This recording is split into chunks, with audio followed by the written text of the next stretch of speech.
Oh, we are one love. Hear the call. Together we rise. Let compassion enthrone.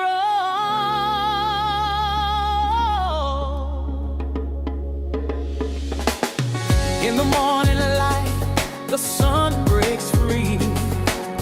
A new day dawns. It's a sight to see.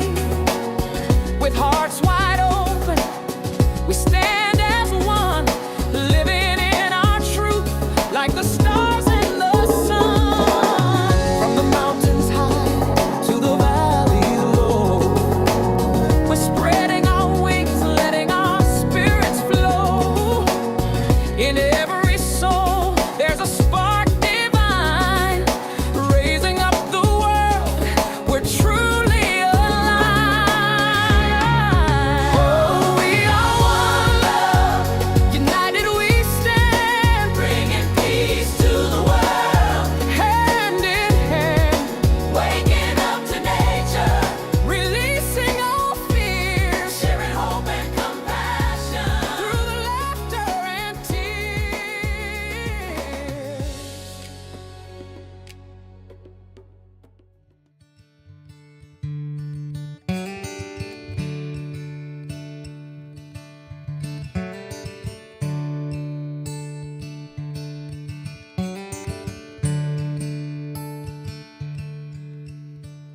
The question is why? Why are we here? To say our hellos and goodbyes and disappear. This beautiful life, what is it for?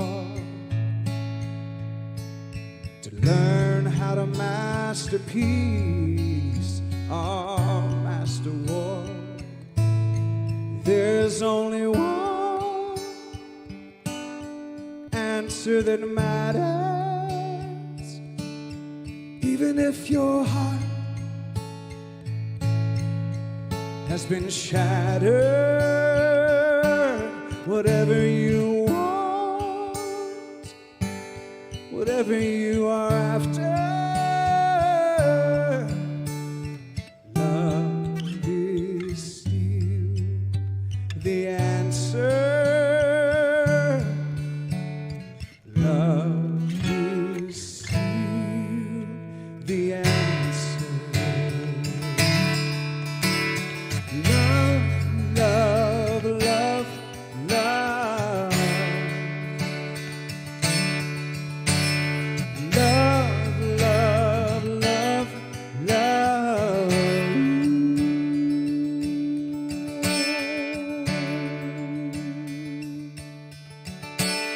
We all make mistakes.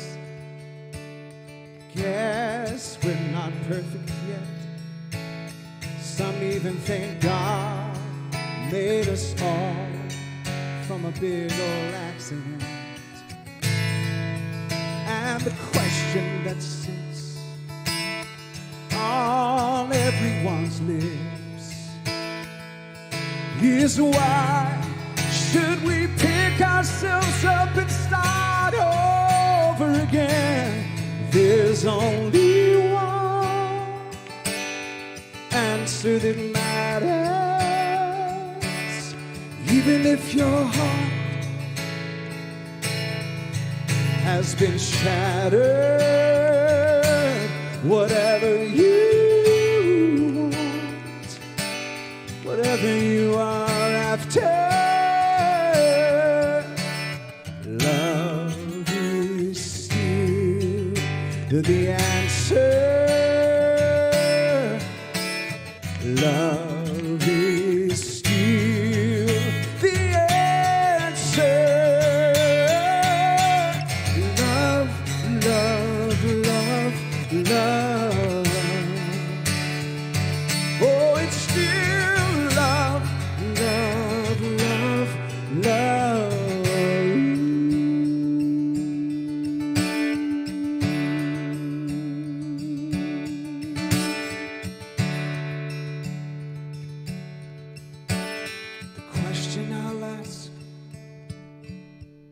the end of my days. Is what did I give and what will I take? There's only one answer that matters. Even if your heart and your dreams have been shattered, whatever you want, whatever you are after, love is still the answer. Love is still the answer. Love, love, love, love. All we need is love, love, love, love. We need some more love, love, love, love. Love, love, love, love. Love is still the answer.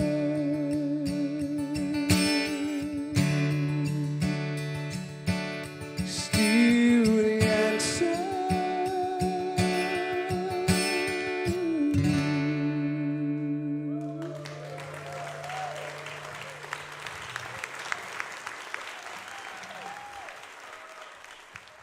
Hi One Love family, it's Danny with Plants and Praxis, and this is your energy forecast for the month of November 2025. So by the time you're watching this, we've already been through a whole week in November, and it was a big one.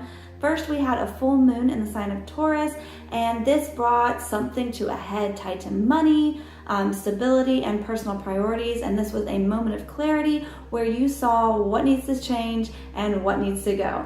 Then we had Venus move into the sign of Scorpio, and this brought relationships and money matters to the forefront. And you probably started feeling like things maybe were more complicated or heavier, and it also may have stirred some tensions in these areas, especially around trust and figuring out what is and isn't solid.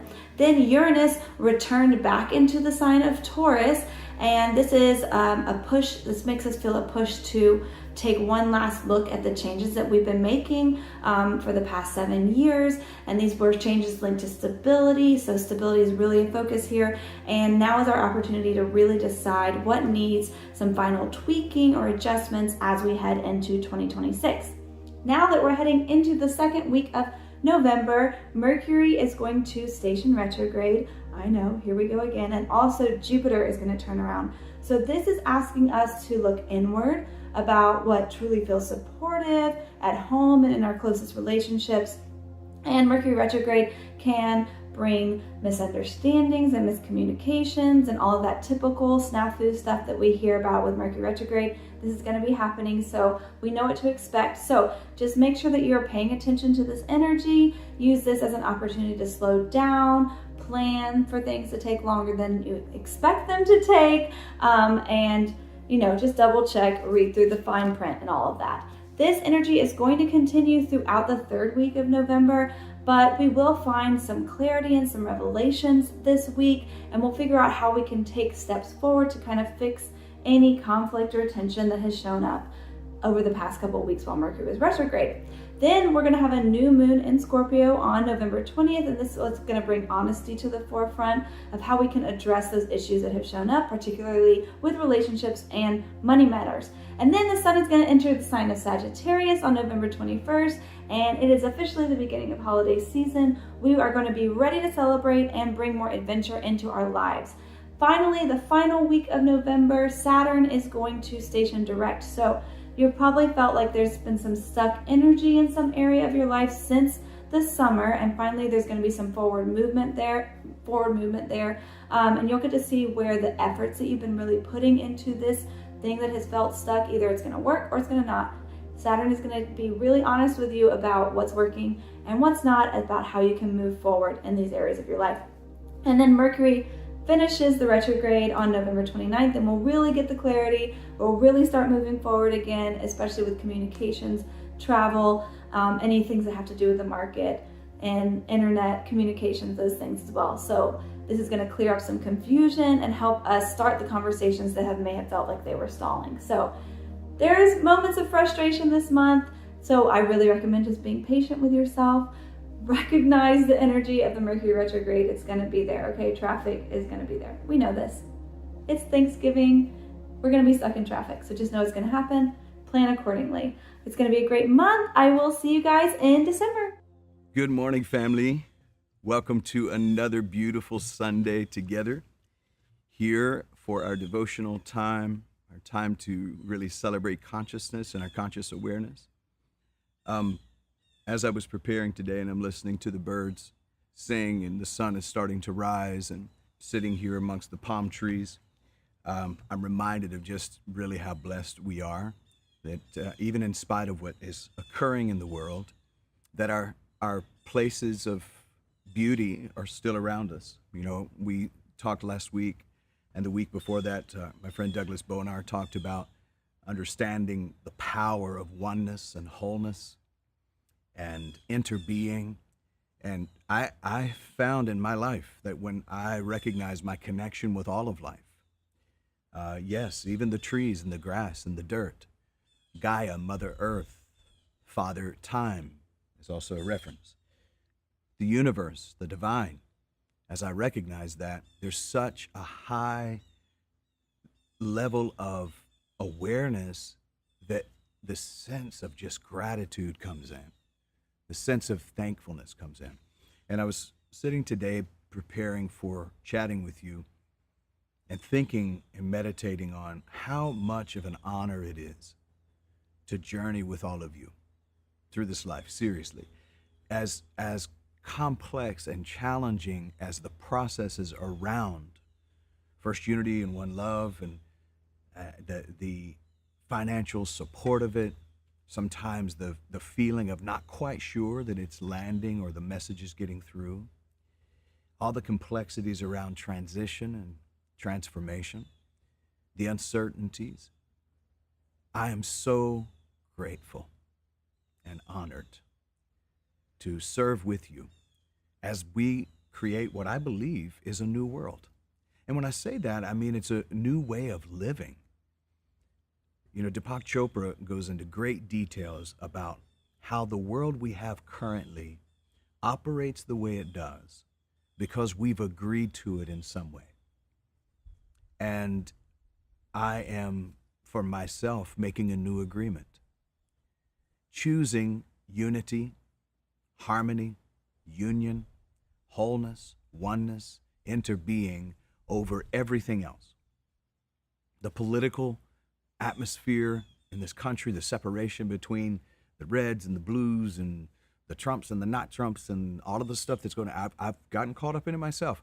But at the end of the day, what I want more than anything else is not to just elect another president or another senator or another congressperson to hope that they can save this world. I don't want this to sound doomsday, because it's not. It's exciting and it's celebrating to me. I don't believe we're here to save the world. I believe we have been assigned in this moment. Again, your parents may have decided to have you, but God chose to send you. Before you were born into the skin suit, you were an idea in the heart mind of God, and your entire existence has been encoded, loaded and coded with the divine. And we have access to that divine mind to create a new world. And I know some people think that's crazy. And if you do, it's probably because this message may not be for you. Either that or it's fighting against concepts that have limited us in our thinking. But I believe there's a group of people who are awakening out of the emptiness of the limitation and moving toward the fullness of infinite potential. So, you know, we have been talking about a lot of things over the last several months, coming at the end of spring and then coming into summer and now into the fall season. And when I get around this time of year, I love the holidays, as I know I've said before. I love the holidays. And we're in kind of the Thanksgiving season. And no matter what we think about how that began and what all occurred for Thanksgiving to be what it is, there's still this sense that this is a time of year that we have chosen to think about the more important things: gratitude, thanksgiving, celebration, love, joy, peace, all of those things. So I wanted to start a new series over this next few weeks titled Grateful Anyway, Finding Thanks in Every Season. And really the arc of the trilogy that we've been in is that we've shared the last several weeks or the last couple of weeks about the emerging story, awakening to oneness, wholeness, and interbeing. We moved through our spirit expressing season. We looked at the biology of belief. We talked about quantum physics and how it intersects with spirituality. And the title of that series was Aligned and Activated, because we said it's not just about manifestation, it's about integration and activation. We said that we're going to embody this awareness. We learned to live in frequency, and we even committed to resonating as love, joy, and peace. That was the messaging all through the summer leading up to now. Now, gratitude, for me, I believe, becomes the embodiment. It becomes really the embodied song. As a singer and a musician, I'm going to go toward music a lot, but to me, gratitude becomes the embodied song of that awakening. In other words, it is how the consciousness of that kind of living sort of settles into a rhythm. To me, it's how love remembers itself in motion. And so as we move into week one of this series, the subtitle or the title for this week would be The Simple Thanks. And thanksgiving and gratitude is not an emotion, it's a frequency. It's the frequency of blessing. So this week it's simple thanks and the frequency of blessing. Loved ones, I really believe that the sacred scriptures say, I've read this and I'll tell you what I believe about it. The scriptures say in the Christian Bible, in everything give thanks, for this is the will of God concerning you. Some may think that that's a demand or a command, but notice the will of God concerning you is that you be able to give thanks in everything. Now that's Thessalonians, 1 Thessalonians, the letter to Thessalonica from St. Paul, 1 Thessalonians 5:18. Very popular scripture in the church. Now, my translation of that is in everything, in the light and the shadow, in the joy and the pain, tune your heart back to gratitude, because this is the vibration of divine alignment. That's the way I see this, that it's a call back to divine alignment through thanksgiving and through gratitude. It says, in everything give thanks, not for everything, but in everything. That tiny word really changes the whole game. St. Paul wasn't saying, I don't believe, be thankful when life is easy. He was saying, choose the frequency of gratitude no matter what life gives you or what you experience in this life. Because gratitude to me, I've come to realize, I used to think of it differently, that gratitude is not approval of circumstances. It's the awareness of presence in the midst of circumstances.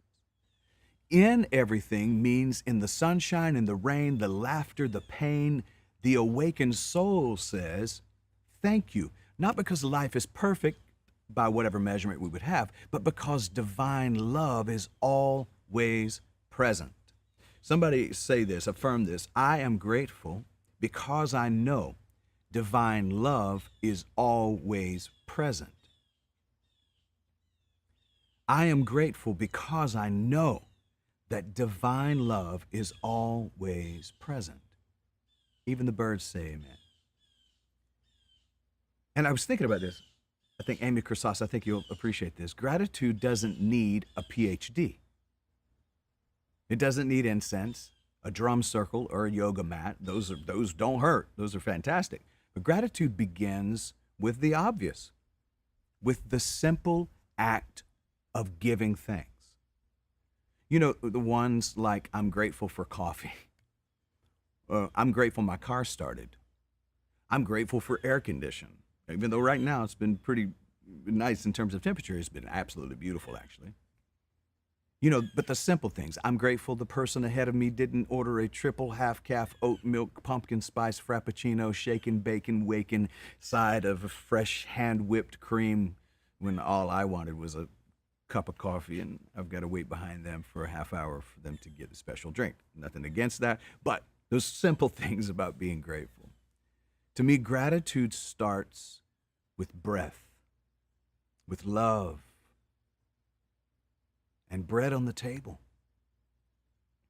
Right now, that is seriously an overhanging cloud in our society because of the way things are being done. Bread on the table.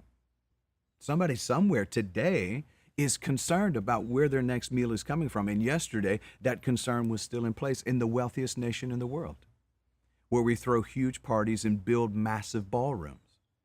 And we spend tax dollars on bombs to commit genocide. Bread on the table is a concern. There's a child hungry right now. So when I think about that, it's not complicated. It's paying attention. That's all it is. It starts with the breath, being present. It starts with love and feeling love and being love, and bread on the table. It's not a complicated or complex thing. It's attention. So in the emerging story, we woke up to oneness, to wholeness, to the interbeing. And gratitude is how we keep our eyes and our hearts open. It's frequency training 101, if you will. It's tuning our hearts back to the love station. Rumi said, wear gratitude like a cloak, and it will feed every last corner of your life. Wear gratitude like a cloak, and it will feed every last corner of your life. When you put it on, everything you meet tries to match your frequency. When you put that cloak of gratitude on, everything in your life tries to match that frequency. Meister Eckhart said, if the only prayer you ever say is thank you, that would be enough. Ralph Waldo Emerson, one of the great poets, said, cultivate the habit of being grateful for everything that comes to you and give thanks continuously. The indigenous peoples around the world and in this country have always known this. In their Thanksgiving address, it begins not with please, but with thank you as they address the Great Spirit. Their prayers began with thank you, not please. Thank you to the waters. Thank you to the earth. Here it is. Thank you to the sun that's rising. The ancestors. Thank you to the ancestors, the ones who preceded us. Gratitude is the first word before all else. And this is what will codify and galvanize and concretize in some ways a gratitude attitude. As we practice this as our behavior, can we open our day with thank you? Can we end our day with thank you? Even if you can't follow up the words thank you with other words, bring your body, your cells back to thank you. And by the way, science is just saying, see, I told you so when it comes to this. Okay, because mystics have been talking about thanksgiving and gratitude being a high-level frequency, and now science is just God saying, see, I told you so. So when we look at the science around this, science is reporting on what Spirit has always been saying and doing. There's a Harvard research that shows writing 3 gratitudes a day literally improves your sleep, your mood, and your immune system. Neuroscience shows us that gratitude lights up the prefrontal cortex and releases dopamine and serotonin into the system. So essentially, it's free medicine with a side effect of love, joy, peace, and likability. The HeartMath Institute found that gratitude synchronizes the heart and the brain. And then your whole body begins to hum like a tuning fork. And you begin to send out a signal and receive a signal from the universe. I mean, Grandma was doing neurobiology before it was even cool when she said, "Baby, count your blessings." That was neurobiology before it was even documented. Count your blessings. The old song of the church, those who grew up in the Christian church especially, count your blessings, name them one by one. Count your blessings, see what God has done. Count your blessings, name them one by one. Count your many blessings, see what God has done. Some of you may remember that if you grew up Methodist, Baptist, even in the Pentecostal churches. You may remember that song. It was in the Redback hymnal, I know, for the Church of God, so I guess Pentecostals sang it as well. But counting those blessings is actually changing your biology toward the good. Higher level of immune system, better sleep, a better mood in general. It's bringing the mind and the body into coherence and back into the signal of divine nature. It is natural to be grateful. It is unnatural to complain. Although it seems to come natural, it's not natural, it's become normal. And there's a difference. You know, I once knew a woman, speaking of gratitude and giving thanks in everything, I once knew a woman who was deep into a really hard divorce. And I encouraged her to create a gratitude journal. This is something that I had done when I had gone through divorce. And at first, that journal began with, "I'm thankful for coffee, for sunlight, my dog doesn't judge me." Those were the things that she listed. And I remember the first time that she mentioned it to me, she thought it was ridiculous. And I said, no, keep writing. Keep journaling about the things you're grateful for. In time, that list grew from coffee, sunlight, my dog doesn't judge me, I was able to take a shower with clean water today. The things that she thought were minute and just kind of didn't account for much. In time, that list grew to, I'm grateful for strength, for resilience, for clarity, for direction, for community. Gratitude did not erase her pain, but it kept her from drowning in it. It kept her sane, probably, at least reasonably sane through the process. And sometimes gratitude is survival humor. I mean, when you're a parent, when you're living this life, when you're a parent and you have children, and I'm sure I did this for my parents, that gratitude survival humor can just be, God, thank you that my teenager's eye roll didn't crack the ozone layer or cause the moon to fall out of the sky. Gratitude meets us where we are, and it helps us to return to the frequency of divinity, brings us back into alignment. That's what it means when it says, this is the will of God concerning us. It's to return to alignment with the divine. I'm going to ask you to take a moment right where you're at. And let's just do this little practice and consider this practice maybe as something that you would adopt for your daily life. Close your eyes just a moment if you feel comfortable doing so.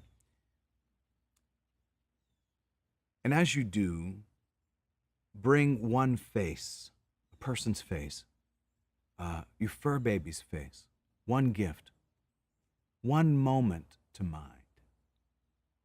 A person, a gift. And breathe in the word thank and breathe out the word you. So breathe in thank and breathe out you. And again, breathe in thank and breathe out you. Friends, as you're doing this now, your biology is changing. Allow that change. Feel that change now. That's coherence. That's alignment. That's engaging the miracle wheel. That's causing the miracle wheel to turn. So breathe in thank and breathe out you. Thank you. And as you're holding that person or that gift, that image on the screen of your imagination, and you're saying thank you, you're sending out that signal into the universe.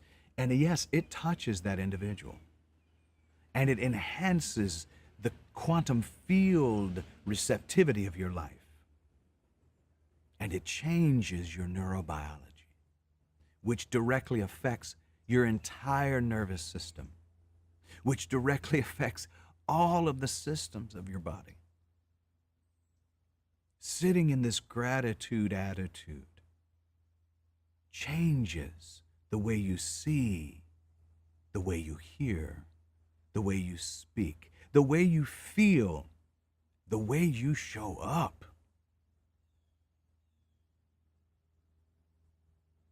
Baby, count your blessings. Name them one by one. Breathe in, thank. Breathe out, you.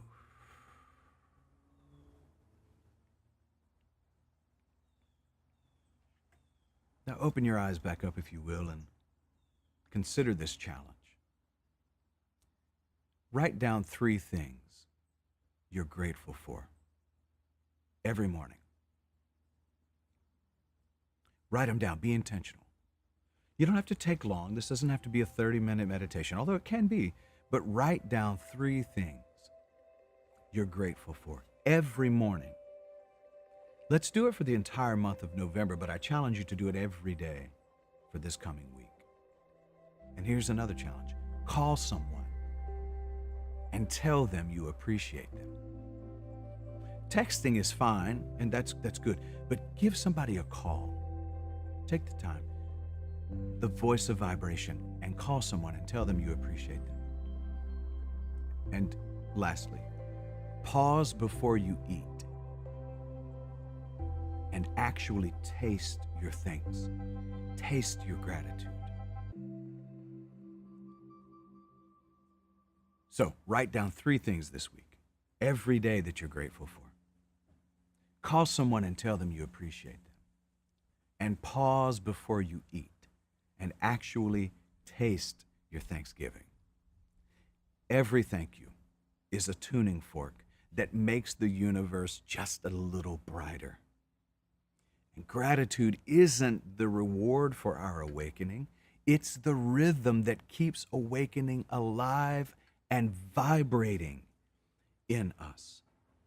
It is, I believe, strategic of the universe that we have come into this, that we're resting into this gratitude season after coming through living in frequency, spirit expressing, aligned and activated, and then the emerging story. The combination of the series throughout the summer leading into the fall, as we watched everything in life turn and change, I believe it's strategic of the universe that we're in this series. Grateful anyway, being thankful in every season. So in everything, give thanks, for this is the will of the divine concerning you. And my friends, I'm grateful for you. Now, I know that some of you know about this because you're tuned into our Facebook page and to our YouTube channel, and you're connected to our newsletter and our weekly connection. By the way, if you're not, please consider sending an email to Kerry, Kerri, at firstunity.org, and sign up for that weekly connection and the newsletter.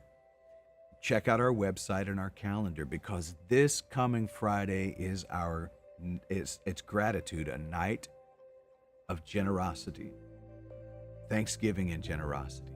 It's the night of gratitude, and Reverend Iman and this music team, along with myself, we have been working to bring a powerful spoken word and musical concert that I believe is going to be the best we have ever done, the best that has been done in 100 years of existence for First Unity Spiritual Campus. So I'm inviting you to come out, bring somebody with you. It's going to be in South St. Pete in the beautiful sanctuary of Lakewood United Methodist Church. We're going to be there sharing together, loving on each other, and I'm telling you, it's going to be an uplifting evening. Please don't miss this.